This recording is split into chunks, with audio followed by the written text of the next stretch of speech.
আখের রস নিংড়ানো দানাদার গুড়, তবে ভেজা নয়, একেবারেই ঝরঝরে। প্রযুক্তিটি উদ্ভাবন করেছে বাংলাদেশ সুগার ক্রপ গবেষণা ইনস্টিটিউট। বিজ্ঞানীরা বলছেন, এই গুড়ে অতিরিক্ত আর্দ্রতা না থাকায় দীর্ঘদিন শুধু সংরক্ষণই নয়, ব্যবহার করা যাবে চিনির মতোই।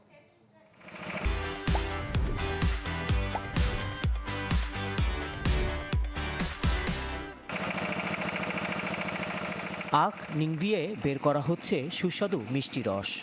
আগুনে জাল দিয়ে রস থেকে তৈরি হচ্ছে দানাদার গুড়।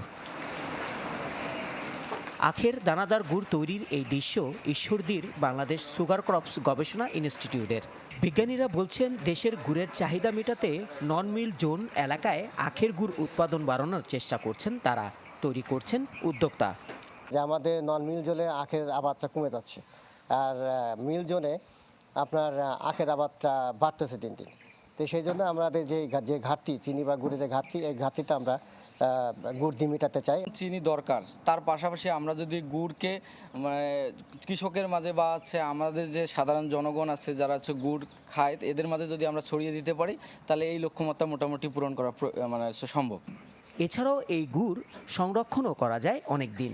সমবায়ের মাধ্যমে কৃষক পর্যায়ে এই গুড় উৎপাদন প্রণালী ছড়িয়ে দিতে পারলে চিনির ঘাটতি পূরণ সম্ভব বলে দাবি বিজ্ঞানীদের। চাষিরা যে গুড় তৈরি করে, এখন শিক্ষিত মানুষরা এই মানে গুড় তৈরির তারা অগ্রসর হচ্ছে।